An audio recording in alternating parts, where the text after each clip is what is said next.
Marcos capítulo 14. Jesus é ungido em Betânia. Faltavam apenas 2 dias para a Páscoa e para a festa dos pães sem fermento. Os chefes dos sacerdotes e os mestres da lei estavam procurando um meio de flagrar Jesus em algum erro e matá-lo. Mas diziam: não durante a festa, para que não haja tumulto entre o povo.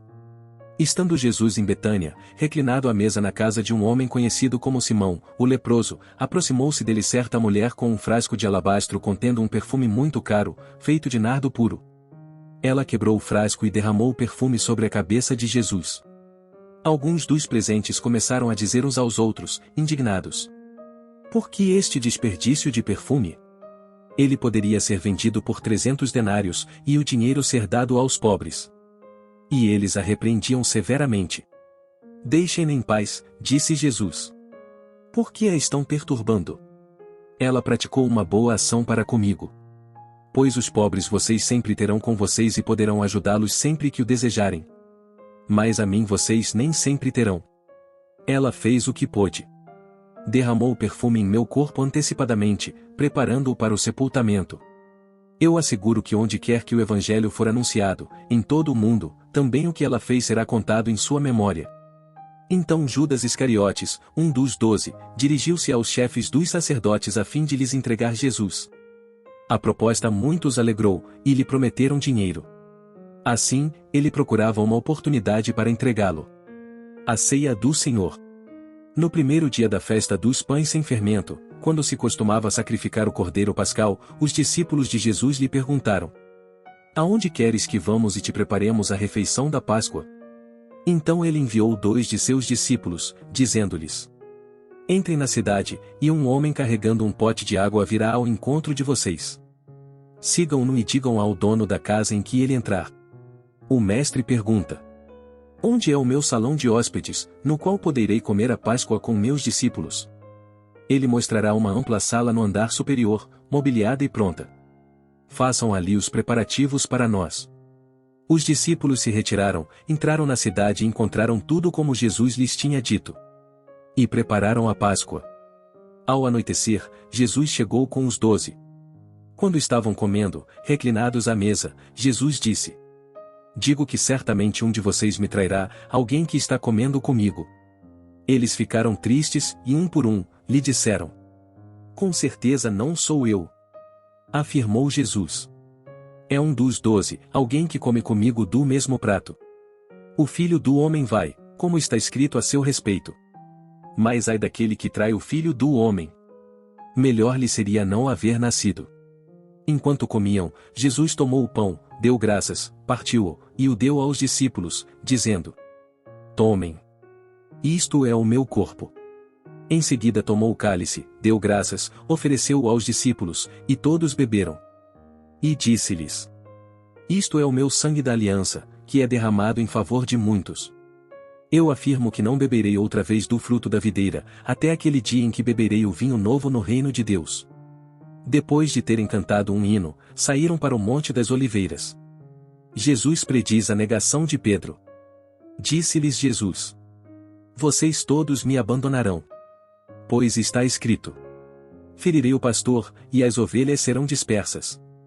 Mas, depois de ressuscitar, irei adiante de vocês para Galiléia.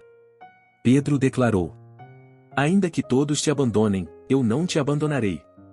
Respondeu Jesus: asseguro que ainda hoje, esta noite, antes que 2 vezes cante o galo, 3 vezes você me negará. Mas Pedro insistia ainda mais: mesmo que seja preciso que eu morra contigo, nunca te negarei. E todos os outros disseram o mesmo. Getsêmani. Então foram para um lugar chamado Getsêmani, e Jesus disse aos seus discípulos: sentem-se aqui enquanto vou orar. Levou consigo Pedro, Tiago e João, e começou a ficar aflito e angustiado. E lhes disse: a minha alma está profundamente triste, numa tristeza mortal. Fiquem aqui e vigiem. Indo um pouco mais adiante, prostrou-se e orava para que, se possível, fosse afastada dele aquela hora. E dizia: Abba, Pai, tudo te é possível. Afasta de mim este cálice. Contudo, não seja o que eu quero, mas sim o que tu queres. Então, voltou aos seus discípulos e os encontrou dormindo.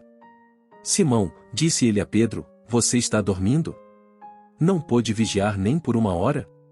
Vigiem e orem para que não caiam em tentação. O espírito está pronto, mas a carne é fraca. Mais uma vez ele se afastou e orou, repetindo as mesmas palavras. Quando voltou, de novo os encontrou dormindo, porque seus olhos estavam pesados. Eles não sabiam o que lhe dizer. Voltando pela 3ª vez, ele lhes disse: Vocês ainda dormem e descansam? Basta! Chegou a hora. Eis que o Filho do Homem está sendo entregue nas mãos dos pecadores. Levantem-se e vamos.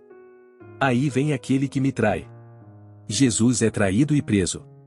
Enquanto ele ainda falava, apareceu Judas, um dos 12. Com ele estava uma multidão armada de espadas e varas, enviada pelos chefes dos sacerdotes, mestres da lei e líderes religiosos. O traidor havia combinado um sinal com eles. Aquele a quem eu saudar com um beijo, é ele. Prendam-no e levem-no em segurança.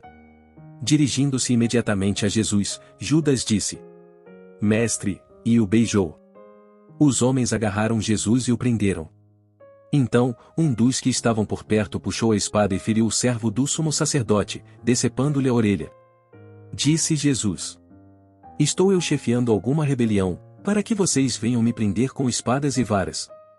Todos os dias eu estive com vocês, ensinando no templo, e vocês não me prenderam. Mas as escrituras precisam ser cumpridas. Então todos o abandonaram e fugiram. Um jovem, vestindo apenas um lençol de linho, estava seguindo Jesus. Quando tentaram prendê-lo, ele fugiu nu, deixando o lençol para trás.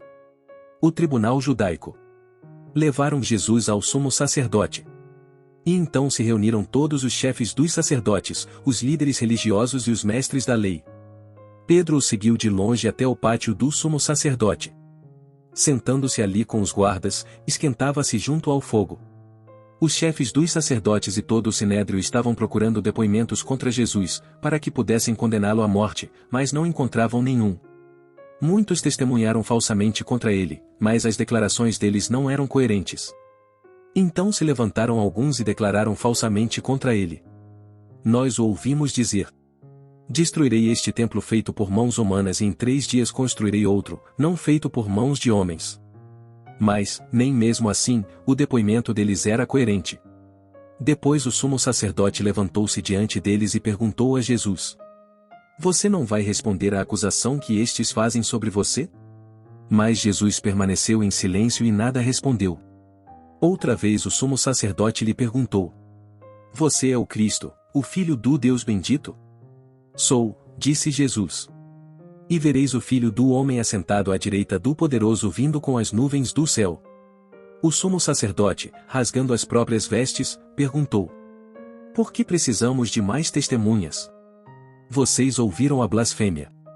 Que acham? Todos o julgaram digno de morte. Então alguns começaram a cuspir nele. Vendaram-lhe os olhos, e dando-lhe murros, diziam: Profetize. E os guardas o levaram, dando-lhe tapas. Pedro nega Jesus. Estando Pedro embaixo, no pátio, uma das criadas do sumo sacerdote passou por ali. Vendo Pedro aquecer-se, olhou bem para ele e disse: Você também estava com Jesus, o Nazareno. Contudo ele o negou, dizendo: Não o conheço, nem sei do que você está falando. E saiu para o alpendre. Quando a criada o viu lá, disse novamente aos que estavam por perto: Esse aí é um deles. De novo ele negou. Pouco tempo depois, os que estavam sentados ali perto disseram a Pedro: Certamente você é um deles. Você é galileu. Ele começou a se amaldiçoar e a jurar: Não conheço o homem de quem vocês estão falando. E logo o galo cantou pela 2ª vez. Então Pedro se lembrou da palavra que Jesus lhe tinha dito: Antes que 2 vezes cante o galo, você me negará 3 vezes. E se pôs a chorar.